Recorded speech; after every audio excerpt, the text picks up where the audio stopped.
Hamıya salam. Bugünkü mövzumuzda Unreal Engine daxilində Interaction Systems haqqında danışacağıq. Ümumiyyətcə, izləyicilərimizin çoxsaylı istəyini nəzərə alaraq, bugünkü gündə bu mövzu haqqında video dərs hazırlamağa qərar aldım. Interaction Systems dedikdə, burada səhnədəki obyektlərlə qarşılıqlı əlaqə nəzərdə tutulur.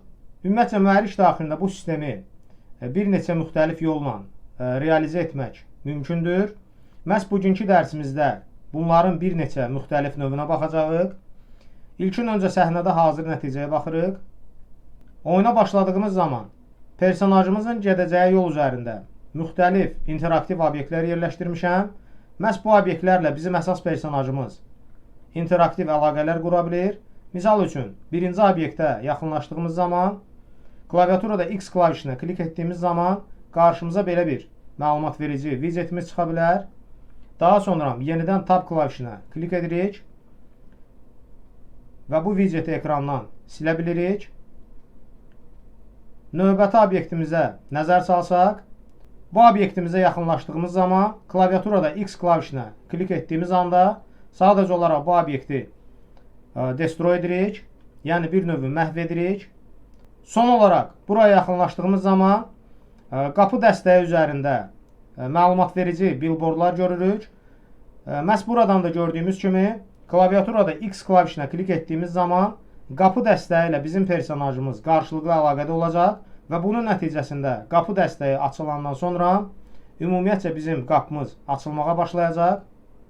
Hal-hazırda X klavişinə klik edirəm və qapı dəstəyi tam olaraq açıldıqdan sonra qapımız gördüyümüz kimi açılmağa başlayır. Və bu qalanın daxilinə keçid etdikdən sonra burada yenidən bir ədəd interaktiv sistem düzəltmişəm. Məhz burada da X klavişinə klik edirik və burada gördüyümüz kimi alov effekti işləməyə başlayır. Məhz bugünkü dərsimizin daxilində bu obyektlər ilə qarşılıqlı əlaqə məsələsini sizlərlə öyrənmiş olacağıq. Ümumiyyətcə, mühərrik daxilində Interaction Systems'in işləmə prinsipini tam olaraq sizlərə izah edəcəyəm. Dərsimizə keçmədən öncə onu da bildirim ki, öncəki dərslərimizə nəzər salsanız, zaman-zaman bu mövzuya qısa da olsa toxunmuşdum.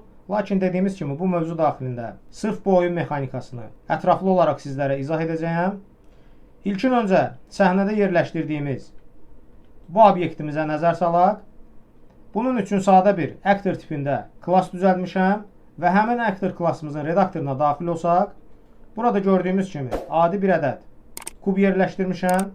Daha sonra kubumuzun üzərinə 2 ədəd sfera collision buradan əlavə etmişəm. Bu şəkildə. Burada gördüyümüz birinci kolliziyamız ilə personajımız overlap edən zaman bu hissədə gördüyümüz çöl billboard adlı bu ikonumuz işləməyə başlayır.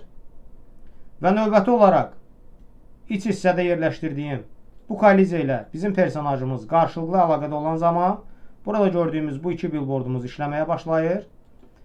Bunun haqqında da dediyimiz kimi öncəki dərslərimizdə sizə ətraflı izah etmişdim.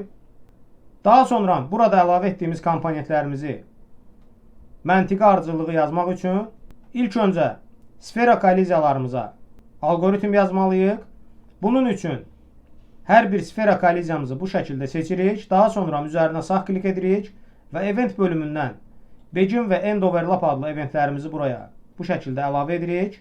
Və burada gördüyümüz kimi bu əməliyyatı həm iç sfera üçün, həm də çöl sfera üçün bu şəkildə eventlərini çağırırıq burada.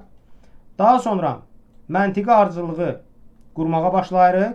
İlkin öncə personajımızın bu kolliziya ilə overlapını yoxlayırıq.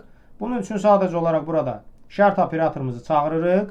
Şərt operatorumuzu çağırdıqdan sonra Other Actor bölümündən pinimizi çəkirik və burada equal adlı operatorumuzu çağırırıq və daha sonra gördüyümüz kimi Get Player Character adlı pure function'ın köməyi ilə bu algoritmi bu şəkildə tamamlayırıq. Növbəti olaraq gördüyümüz kimi burada öz inputumuzu aktivləşdiririk. Çünki bizim personajımız oyuna başladığımız zaman yalnız və yalnız iç sfera ilə təmas edən zaman hal-hazırda gördüyümüz kimi müvafiq billboardlar işə düşür və yalnız dediyimiz kimi iç sfera ilə təmas olan zaman inputumuz aktivləşir. Çünki nümunə üçün hal-hazırda gördüyümüz kimi personajımız iç sferaya daxil olmayıb. Məhz burada X-a klik etdiyimiz zaman heç bir hadisə baş vermir.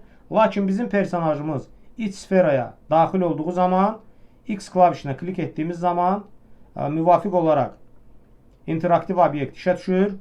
Məhz bunu da həll etmək üçün burada kolliziyamıza daxil olan zaman gördüyümüz kimi inputumuzu aktivləşdiririk. Bunun üçün enable input adlı funksiyanı çağırırıq və player controller bölümünə get player controller adlı pure function'ın çıxış parametrini ötürürük və müvafiq olaraq həmin kolliziyadan çıxdığımız zaman, yəni end overlap adlı eventimizdə isə disable input adlı funksiyamızın köməyi ilə inputları aktiv və deaktiv edə bilirik. Daha sonra öncəki dərslərimizdən də bildiyimiz kimi iç sferaya daxil olduğumuz zaman müvafiq olaraq iç billboard və press billboard adlı billboardlarımızı burada aktivləşdiririk.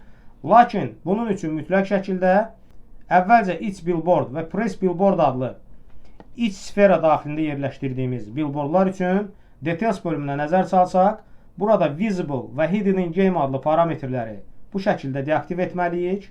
Deaktiv etdikdən sonra burada gördüyümüz kimi yenidən burada set visibility adlı funksiyanın köməyi ilə bu billboardlarımızı burada aktivləşdirmiş oluruq və eyni zamanda bu funksiyanı həyata keçirdiyimiz zaman çöl billboardumuzu bu şəkildə deaktiv edirik. Bunun üçün də mütləq şəkildə çöl billboardumuzun details bölümünə nəzər salsaq, yenidən burada gördüyümüz kimi visible və hidden in game adlı parametrləri deaktiv etməliyik. Bu əməliyyatı da icra etdikdən sonra yenidən set visibility adlı funksiyanın köməyi ilə çöl billboardumuzdan referensimizi götürürük. Sadəcə olaraq mouse'la bu komponentimizi redaktora çəkirik və referensimizi götürdükdən sonra bu funksiyanın new visibility parametrini bu şəkildə false-a çək edirik və bunun nəticəsində bizim personajımız hər dəfə iç sferaya daxil olduğu zaman müvafiq billboardlar aktivləşəcək və həmin sferadan çıxdığı zaman yenidən içəri hissədə yerləşən billboardlar deaktiv olur və çöl hissədə yerləşən billboardlar isə aktiv şəkildə funksionallığını göstərir.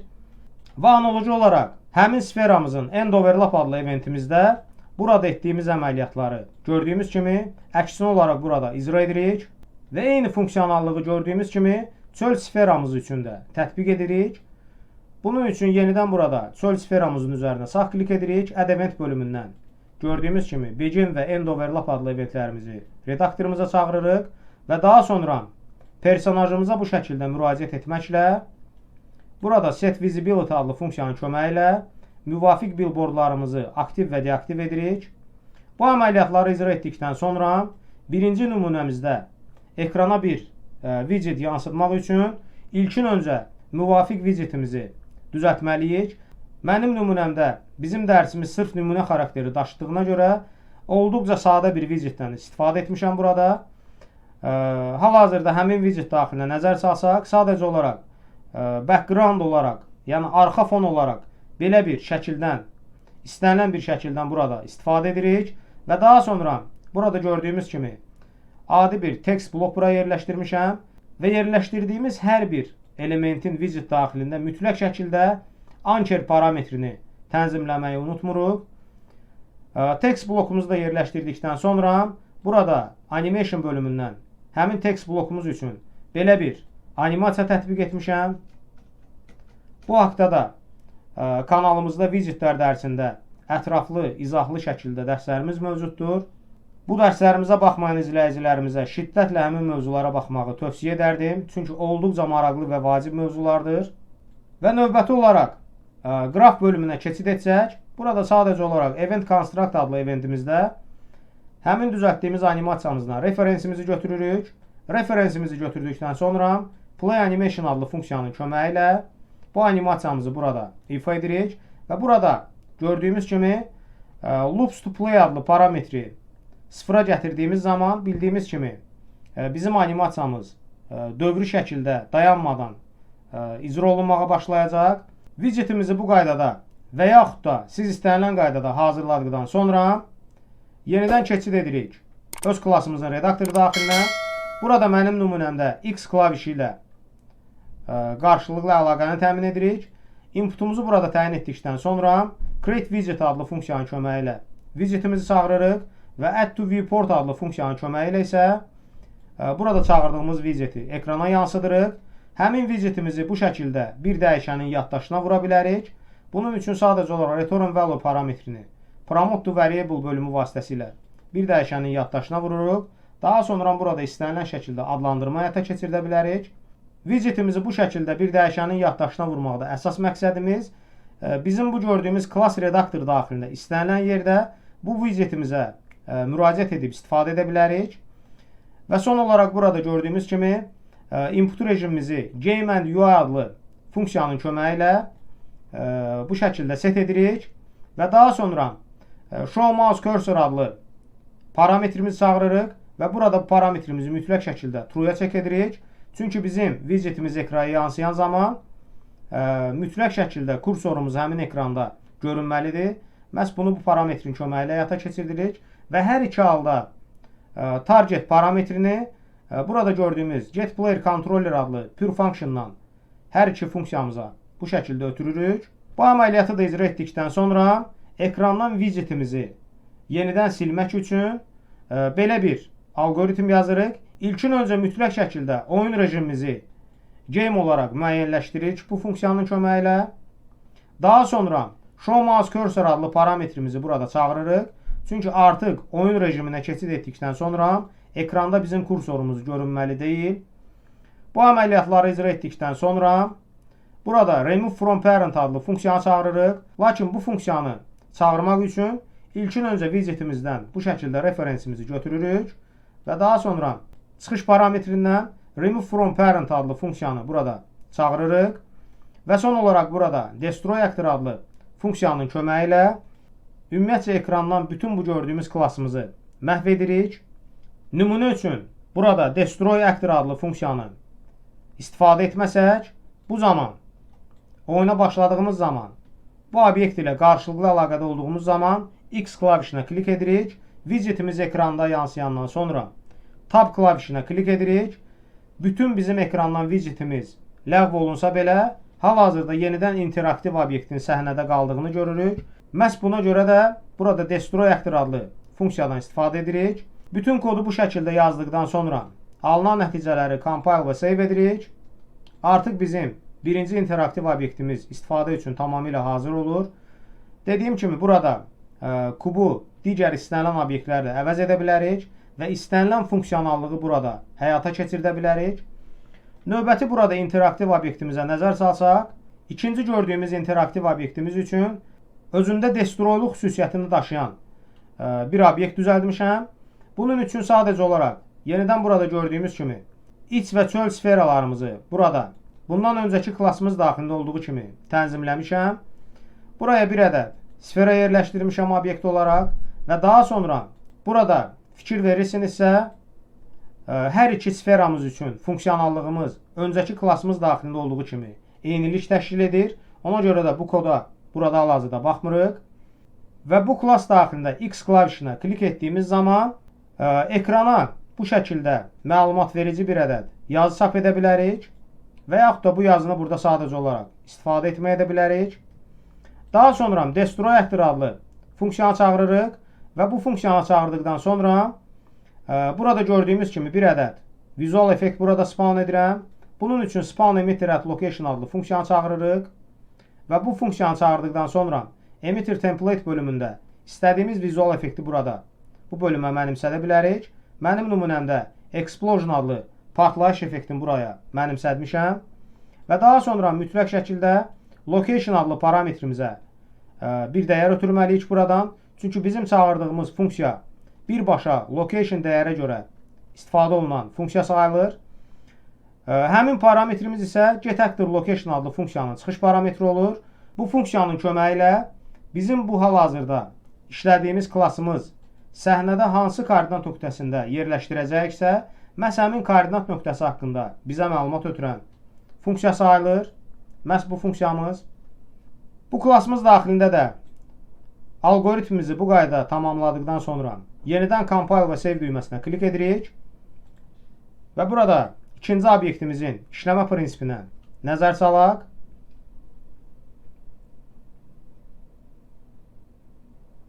Və personajımız yenidən bu obyektə yaxınlaşan zaman bizdən X klavişinə klik etmək tələb olunur. X klavişinə klik etdiyimiz zaman bizim yazdığımız algoritm əsasında həmin obyekt destroy olur və destroy olduğu zaman bir ədəd vizual effekti biz orada həmin koordinat nöqtəsində spawn etmiş oluruq. Və son olaraq burada hazırladığımız interaktiv obyektə nəzər salacağıq. Bu gördüyümüz interaktiv obyekti hazırlamaq üçün əvvəlcə burada qapı dəstəyini hazırlamalıyıq və eyni zamanda mənim nümunəmdə bizim burada gördüyümüz qapımızın özündə bir blueprint olaraq hazırlamışam. Dediyim kimi bu funksionallığı müxtəlif üsullarla və müxtəlif yollarla həll etmək mümkündür. Misal üçün burada qapı dəstəyimizi gördüyümüz kimi blueprint klasa çevirmişəm. Həmin blueprint klas daxilində yenidən iç və çöl sferalarımızı bu şəkildə tətbiq etmişəm. Və daha sonra Event Graph bölümünə keçid etsək, burada X klavişinə klik etdiyimiz zaman Timeline adlı zamanlama funksiyasını burada çağırmışam. Bu funksiyanın daxilində 2 ədəd keyframe burada təyin etmişəm. Gördüyümüz kimi hər bir keyframe-mi uyğun olaraq dəstəyimin əyilmə bucağına nəzərən tənzimləmişəm. Və nəzərinizə çatdırım ki, sizin nümunədə müxtəlif dəyərlər ola bilər. Misal üçün mənim nümunəmdə hal-hazırda gördüyümüz kimi qapı dəstəyimiz X oxuna nəzərən fırladacağıma görə başlanğıc olaraq, yəni 0-cı keyframe-də -70 olaraq müəyyənləşdirirəm və daha sonra həmin bu dəstəyi nə qədər əyəcəyəmsə, məhz burada gördüyümüz bu dəyəri ikinci keyframe-imizə istədiyimiz zamanla da mənimsədirik. Bu haqda da sizlərə ətraflı məlumat vermək istəmirəm. Çünki öncəki dərslərimizdə timeline haqqında ətraflı geniş bir dərsimiz mövcuddur. Məhz bu şəkildə timeline'ımızı burada hazırladıqdan sonra keçid edirik yenidən Event Graph bölümünə. Burada öz qapı dəstəyimizdən referensimizi götürürük və daha sonra Set Relative Rotation adlı funksiyanı çağırırıq. Set Relative Rotation adlı funksiyanı çağırdıqdan sonra timeline'ımızın buradan float parametrimizi X oxuna bu şəkildə mənimsədirik və daha sonra öz qapı dəstəyimizdən Get Relative Rotation adlı funksiyamızı çağırırıq.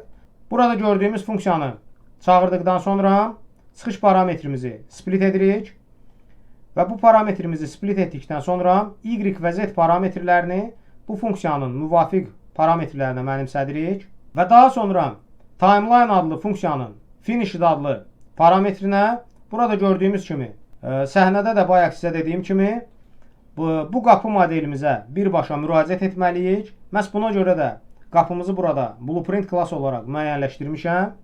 Burada öz qapı blueprintimizə bu şəkildə müraciət etdikdən sonra həmin qapı blueprinti daxilindən qapı adlı funksiyanı çağırmışam. Bunun üçün qapı blueprinti daxilindən keçid edirik. Burada gördüyümüz kimi hal-hazırda bu blueprintin redaktoru daxilindəyik.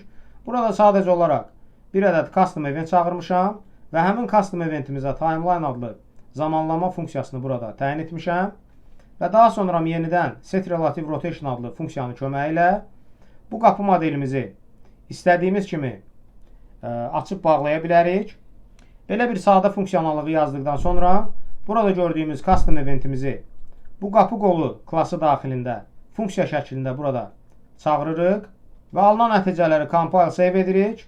Səhnədə hazır nəticəyə hal-hazırda baxırıq.